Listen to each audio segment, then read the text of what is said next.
Gaudete indomino semper, iterum dico, gaudete. Filipenses 4:4. Gócense en el Señor siempre.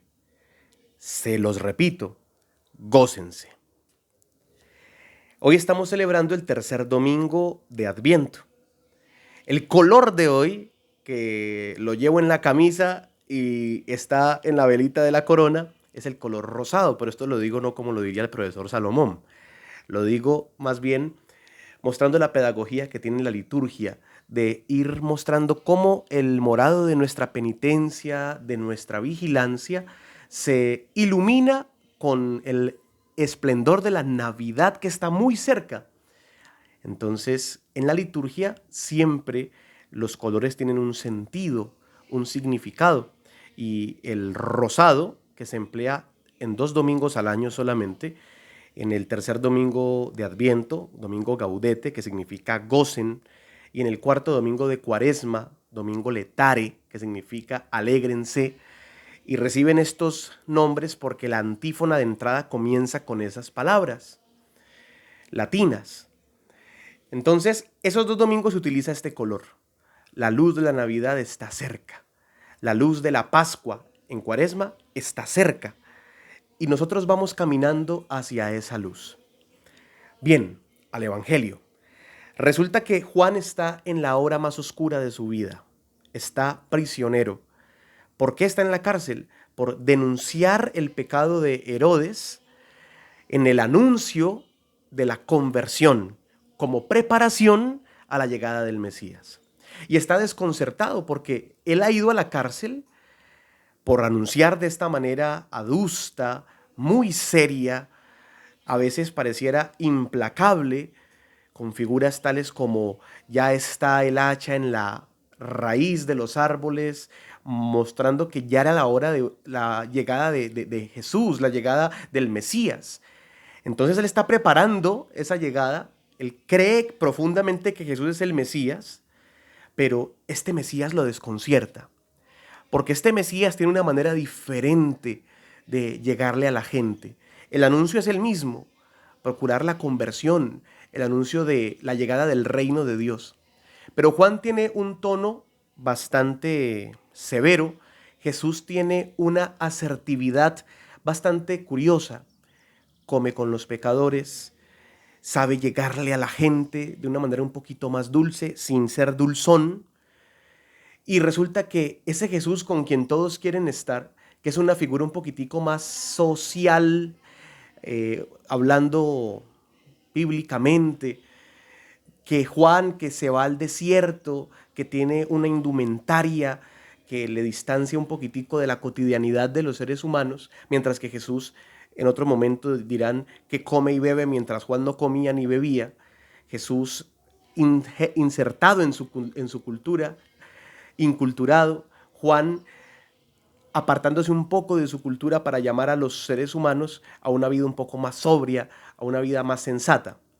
Dos maneras de evangelizar no son contradictorias, si las miramos bien son complementarias, pero nosotros somos discípulos de Jesús, no discípulos de Juan el Bautista. Los discípulos de Juan el Bautista en algún momento se hicieron discípulos de Jesús y esa era la idea de Juan, presentar a Jesús de modo que quedara claro, no me sigan a mí, viene uno al cual no soy digno de desatar de la correa de las sandalias.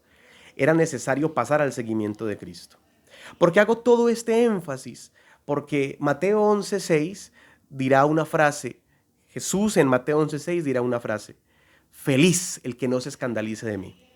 Juan, en medio de esa perplejidad, manda preguntar con discípulos suyos a Jesús, ¿eres tú el Mesías o tenemos que esperar a otro?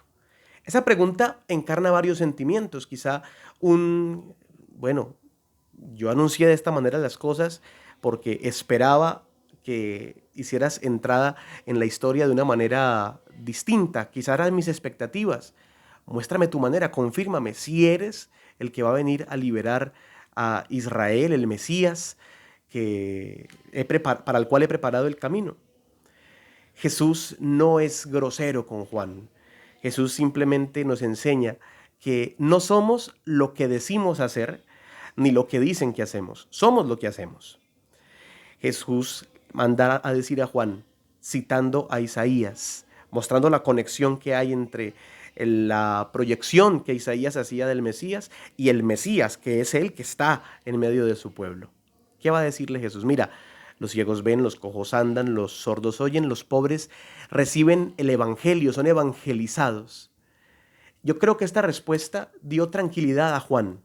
Esta respuesta corroboró que ese arar en el desierto, ese preparar el camino al Señor, ese hacer caminos en el desierto, no había sido una empresa inútil. Al contrario, había llegado donde tenía que llegar.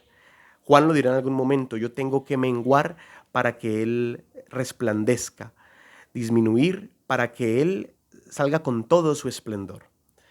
Entonces Jesús va a decir algo que nos evangeliza, nos catequiza profundamente. Feliz el que no se escandaliza de mí. Hay muchos gestos de Jesús que sorprenden. La gente con la que eligió estar, las maneras de acercarse a los demás, actitudes desconcertantes en algún momento en el cual uno dice, bueno, creo saber que porque ha obrado así en otros momentos, va a obrar así de esta manera. Y sale con otra manera, una manera fuera de nuestros esquemas. Jesús es impredecible. Feliz el que no se escandaliza de Jesús. Feliz el que se abre la novedad de Jesús. Feliz el que se hace discípulo de Jesús. No discípulo de uno u otro modo de hacer o de celebrar o de alguna u otra corriente teológica, epistemológica. No, discípulos de la persona de Jesús. Una persona que no es un sistema de verdades. Una persona que es alguien que se dirige, que tiene interlocutores, que tiene vida y que esa vida se hace precisamente vida e historia en la vida y en la historia de los seres humanos. Dios tiene sus maneras, Dios tiene sus tiempos, Dios sabe seducirnos. Va a decir finalmente Jesús un elogio sobre Juan. Va a decir, retomando su profetismo, que es más que un profeta. Va a decir que buscan en Juan, un personaje excéntrico, o se han quedado más bien con su mensaje, con su profecía, con su profetismo. Su profetismo los lleva a él, a Jesús. Juan sirvió de camino. Jesús era el punto de llegada y era el camino hacia el Padre. Qué bonito entender cómo se van pasando la posta y cómo en Jesús esa posta, ese anuncio del Evangelio, ese anuncio de un nuevo estilo de vida, adquiere su plenitud, todo su vigor, todo su esplendor, toda su fuerza. Y Jesús va a decir una cosa también desconcertante, por si fuera poco. Va a hablar de cómo en el reino de Dios las cosas son curiosas. Dicen que el más grande en el reino, el más grande entre los nacidos de mujer es Juan el Bautista. Lo va a decir el mismo Jesús. Pero también va a decir que el más pequeño en el reino de los cielos es más grande que Juan. Una manera de decir que el reino de Dios no es de grandes y pequeños, de poderosos que aplastan y de pequeños que son dominados. Más bien esas relatividades humanas no entran en la dinámica del reino de Dios y Jesús se vale de más bien entender que Él es el más pequeño en el reino de los cielos. Y por lo tanto, Él, como hijo de Dios, como Mesías, pues tiene, digamos, la grandeza que el mismo Juan ha querido reconocer en Él. Es muy interesante, es una manera de hacer una lectura de esto, pero con solo quedarnos con que es desconcertante, basta.